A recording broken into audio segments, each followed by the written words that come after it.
नमस्कार, बहुत स्वागत है आप सभी लोगों का। और कैसे हैं, कैसी चल रही है तैयारी? कमेंट करके ज़रूर बताइए। और कोई प्रॉब्लम तो नहीं है? मतलब प्रॉब्लम आपके व्यक्तिगत जीवन से हम नहीं पूछ रहे हैं, मतलब मेरा कहने का मतलब तैयारी को लेके कोई समस्या हो तो बताएं। उसको ज़रूर जितना तक हो सकेगा समृद्धि संस्थान आपका निराकरण करेगी आपकी समस्याओं का। और आज का जो हमारा प्रश्न है बहुत अच्छा प्रश्न है, और ये आपके टॉपिक में भी है, एलटी ग्रेड वाले बच्चों के लिए, कि गुप्त साम्राज्य के पतन के लिए उत्तरदायी कारण क्या थे, उदाहरण देकर स्पष्ट करना है। तो अच्छा प्रश्न है, आइए देखते हैं इसको कैसे किया जाएगा।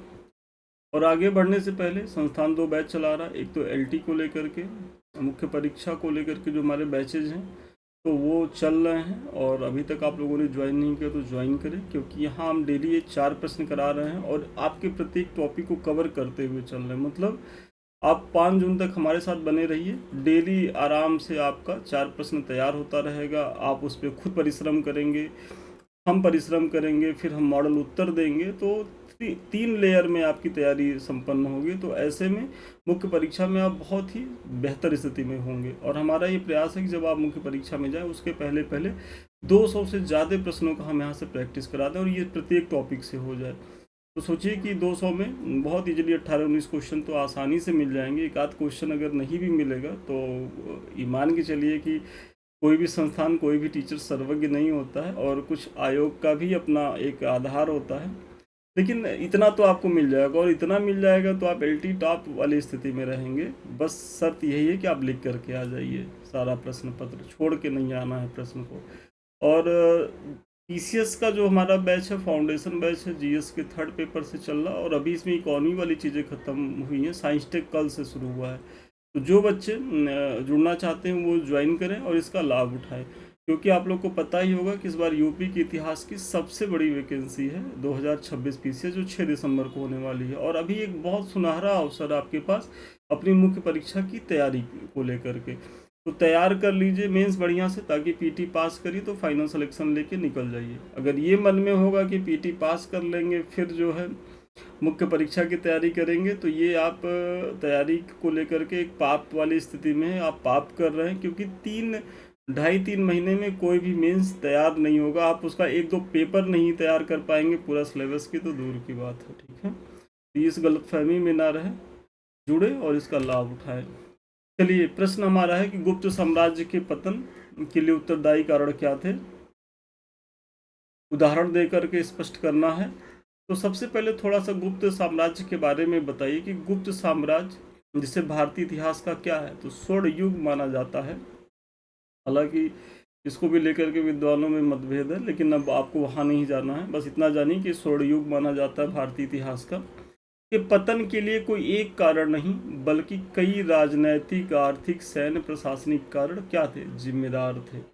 ऐसे ही स्मार्ट तरीके से आपको भूमिका में ही अपने प्रश्न पे उतर जाना है। यह पतन स्कंदगुप्त, मतलब जो गुप्त साम्राज्य का अंतिम प्रतापी शासक होता है, मतलब अंतिम मत मान लीजिएगा, अंतिम प्रतापी शासक की बात कर रहे हैं, जो महत्वपूर्ण शासक होते हैं। इसके बाद बहुत से होते हैं, बुद्धगुप्त होते हैं, नरसिंहगुप्त होते हैं, ये लोग होते हैं, तो हम उनकी चर्चा नहीं कर रहे हैं। तो यह पतन स्कंदगुप्त की मृत्यु के बाद क्या हुआ, तो और तेज हो गया। ठीक है, अब गुप्त साम्राज्य के पतन के लिए उत्तरदायी कारण में एक एक करके हम देखते हैं। तो सबसे पहला कारण आप देखेंगे कि हूणों का आक्रमण।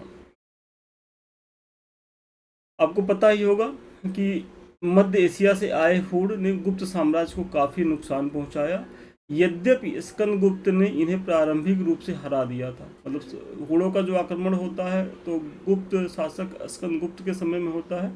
और स्कंदगुप्त के जो अभिलेख मिलते हैं, जैसे भीतरी स्तंभ लेख है, तो वहाँ से पता चलता है कि इसका इन्होंने मतलब सफलतापूर्वक दमन कर दिया था। लेकिन उसके बाद आक्रमणों ने साम्राज्य को कमजोर किया। मतलब स्कंदगुप्त के समय, चूंकि स्कंदगुप्त शक्तिशाली शासक था, हालांकि वो भी हूणों के आक्रमण से जर्जर हुआ, कमजोर हुआ, लेकिन फिर भी जो एक बिखराव की समस्या थी उसको टालने में सफल रहा स्कंदगुप्त।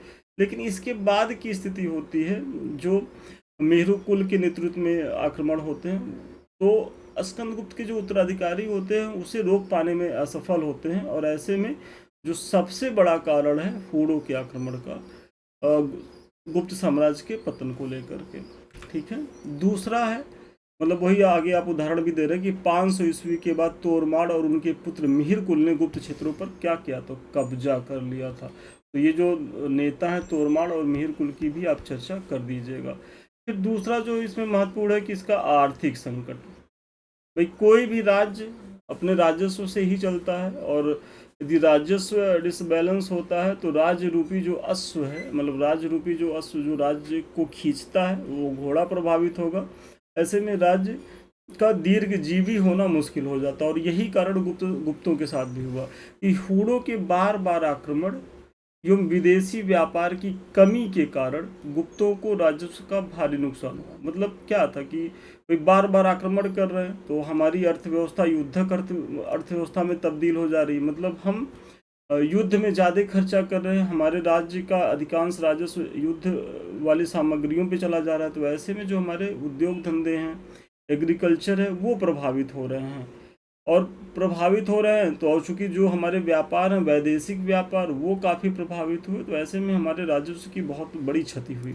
वही आप बता रहे हैं। स्कंदगुप्त के बाद सोने के सिक्कों की गुणवत्ता में कमी। आप देखेंगे कि स्कंदगुप्त के समय में ही ये शुरू होता है, और स्कंदगुप्त के बाद तो जो गुप्तों ने जो सोने के सिक्के चलाए उसमें जो है बहुत ज़्यादा अशुद्धि मिलती है। मतलब अगर सोना है तो उसमें बहुत ज़्यादा अन्य धातुओं की मिलावट आपको देखने को मिलेगी, जो गुप्तों के क्या है, आर्थिक गिरावट का उदाहरण है।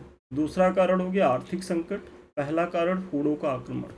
तीसरा आप बताइए कि सामंतवाद का उदय और प्रांतीय स्वतंत्रता। आपको पता ही होगा कि कुषाणों के समय से ही थोड़ा सा सामंतवादी चरित्र जो है वो भारत में निकल के आता है, और गुप्तों तक आते आते जैसे ही इनकी केंद्रीय पकड़, मतलब जो महान गुप्त राजा थे उनकी मृत्यु के बाद जो क्षेत्रीय क्षत्रप थे, जो क्षेत्रीय सामंत थे, वो अपनी संप्रभुता घोषित कर देते हैं, अपनी स्वतंत्रता घोषित कर देते हैं। और बेसिकली स्कंदगुप्त के बाद तो इसमें बहुत तेजी आती है। गुप्त प्रशासन में केंद्रीय सत्ता कमजोर होने से सामंतों ने क्या किया, तो खुद को स्वतंत्र घोषित कर दिया। जैसे मालवा का यशोवर्मन ने हूणों को हराने के बाद स्वयं को स्वतंत्र घोषित कर दिया एवं गुप्तों की सत्ता को चुनौती दी। तो आप उदाहरण भी दे दीजिए कि मालवा का जो शासक होता है यशोवर्मन, जब उसने हूणों को हराया तो वह खुद ही कहता है कि भाई गुप्त राजा से तो शक्तिशाली हम हैं, क्योंकि हमने हूणों के खिलाफ सफल प्रतिरोध किया। और ऐसे में वो गुप्त सत्ता को ही चुनौती देता नजर आता है। ठीक है। फिर अगला जो है सामंतों के बाद जो है प्रशासनिक एवं सैन्य कमजोरी। तो आप देखेंगे कि बाद के गुप्त राजाओं की अहिंसक बौद्ध धर्म की ओर झुकाव। मतलब कुछ शासक ऐसे हैं कि जैसे जो बाद में बौद्ध धर्म की ओर उनका झुकाव रहता है, और वो जैसे इसमें नरसिंह गुप्त का आप उदाहरण ले लीजिए कि बौद्ध धर्म अपनाना ने सैन्य शक्ति को कमजोर कर दिया। मतलब जब शासक की रुचि जो है वो अहिंसा की तरफ हो जाएगी, और ऐसा आरोप जो है पीछे अशोक के लिए भी लगता है। हालांकि अशोक के समय स्थिति दूसरी थी, और अशोक ने कभी भी मतलब सेना को कमजोर नहीं किया था। लेकिन यहाँ आप देखेंगे कि मतलब बौद्ध धर्म में इतने ये प्रभावित हो जाते हैं नरसिंह गुप्त जैसे शासक, कि ये सेना को ही कमजोर करने में लग जाते हैं। इनके साथ साथ विशाल साम्राज्य के दूरस्थ हिस्सों को नियंत्रित करना कठिन हो गया। भाई आपका सैन्य और प्रशासन यदि कमजोर हो गया तो आप अगर यहाँ हैं, जैसे ये केंद्र है और इतने बड़े क्षेत्र में आपका परिधि क्षेत्र में आपका विस्तार है, तो क्या होगा कि केंद्र की सत्ता तो तब भी आप बनाए रखेंगे, लेकिन जो परिधीय क्षेत्र है यहाँ जो है जो क्षेत्रीय शक्तियाँ हैं वो अपने आप को स्वतंत्रता घोषित करती जाएंगी, और आपके लिए वो मुश्किल खड़ी करती रहेंगी। और यही चीज़ होता है स्कंदगुप्त के बाद के उत्तराधिकारियों के साथ। फिर अयोग्य और कमजोर उत्तराधिकारी, तो ये तो प्रत्येक जो भी राजवंश है उनके पतन में एक मतलब सर्वकालिक ये उदाहरण दे सकते हैं। ये सब में फिट होगा, क्योंकि राजतंत्र में क्या है कि जब तक राजा बहुत बुद्धिमान ना हो, कूटनीतिज्ञ ना हो, तब तक वो सफल शासन नहीं कर सकता। इसलिए आप देखेंगे कि अलाउद्दीन खिलजी बहुत सफल अपने समय में रहा, लेकिन उसके मरते ही उसका साम्राज्य जो है वो बहुत जल्दी ही बिखर गया। इसी तरीके से गुप्तों के साथ हुआ कि स्कंदगुप्त के बाद गुप्त शासक पुरुगुप्त, नरसिंहगुप्त, बुद्धगुप्त आदि इतने योग्य क्या थे, नहीं थे कि वे हूणों के आक्रमणों को रोकने और विशाल साम्राज्य को एक सूत्र में बांधने में समर्थ रहे। ये असमर्थ नहीं होगा, ये समर्थ में समर्थ थे। मतलब ये क्या था कि ये इतने योग्य नहीं थे कि इतना विशाल साम्राज्य को वो एक सूत्र में बांधे रख सके और हूणों के आक्रमणों का सफल प्रतिरोध कर सके। तो आप ये भी दीजिएगा। फिर उत्तराधिकार के लिए संघर्ष, तो देखिए सोने पे सुहागा, एक तो उत्तराधिकारी कमजोर, और उसमें भी क्या है कि उत्तराधिकार के लिए संघर्ष, गुप्तों में कई बार उत्तराधिकार के लिए संघर्ष होता था जिसमें आंतरिक कलह बढ़ी। जैसे स्कंदगुप्त की मृत्यु के बाद पुरुगुप्त और अन्य उत्तराधिकारियों के बीच प्रशासनिक एकता टूट गई। मतलब पुरुगुप्त को उत्तराधिकार में संघर्ष करना पड़ा। तो जब कोई भी राजा सबसे पहले उत्तराधिकार में अपने लोगों से लड़ता है तो उसकी आंतरिक स्थिति बहुत डमाडोल होती है, और आंतरिक स्थिति यदि डमाडोल होगी तो उसके जो सामंत है, उसके जो मंत्री हैं, वो अपनी स्वतंत्रता घोषित कर देंगे और जो प्रशासनिक तंत्र है वो ही लचर हो जाएगा। और ये एक बड़ा कारण था गुप्तों के पतन के पीछे। तो इस प्रकार कहा जा सकता है कि हूणों के लगातार होते आक्रमण, अयोग्य शासक, सामंतवाद का बढ़ता प्रभाव, प्रशासनिक शिथिलता आदि सम्मिलित कारण क्या थे, गुप्त साम्राज्य के पतन के लिए उत्तरदायी थे। मतलब कोई एक कारण उत्तरदायी नहीं था, ये सब सम्मिलित कारण, जैसे हूणों के आक्रमण हो गया, अयोग्य शासक हो गया, सामंतवाद का बढ़ता प्रभाव हो गया, प्रशासनिक शिथिलता हो गई, अयोग्य उत्तराधिकारी हो गए, तो ये सब मिला करके सम्मिलित कारण थे गुप्तों के पतन के। आपको भी ऐसे पॉइंट वाइज दिखा करके निष्कर्ष देना है। और अच्छा प्रश्न था, मुझे बड़ा भरोसा है कि इस प्रश्न के माध्यम से न केवल आपको एक मॉडल उत्तर मिला होगा, बल्कि भूमिका निष्कर्ष कैसे लिखना है और कैसे सारे पॉइंट्स को कवर करते हुए कंक्लूजन देना है, ये भी आप सीखे होंगे। इन सारे बैचेस के बारे में तो मैंने चर्चा पीछे ही कर दी, तो अभी तक आप लोगों ने ज्वाइन नहीं किया तो ज़रूर ज्वाइन करें, इसका लाभ उठाएं। देखिए ऐसे ही हमारे मॉडल उत्तर डेली दिए जाते हैं। एसएसटी में तो हम 4 मॉडल उत्तर, 2 हिस्ट्री से, 2 पॉलिटी से डेली दे रहे हैं। और इसी तरीके से जो हमारा फाउंडेशन बैच चल रहा है, वहाँ भी हम आपकी कॉपी चेक करने के बाद, फीडबैक देने के बाद मॉडल उत्तर देते हैं। ये हमारे कुछ लिंक्स हैं, अभी तक आप लोगों ने ज्वाइन नहीं किया तो ज्वाइन करें। सबसे महत्वपूर्ण हमारा है हमारा टेलीग्राम जो है @समृद्धि IAS ऑफिशियल, और 2 हमारे यूट्यूब के चैनल हैं। एक तो समृद्धि IAS ये वाला जिससे अभी हम आप जुड़े हुए हैं, और दूसरा भी हमारा एक चैनल है संदीप मिश्रा ऑफिशियल।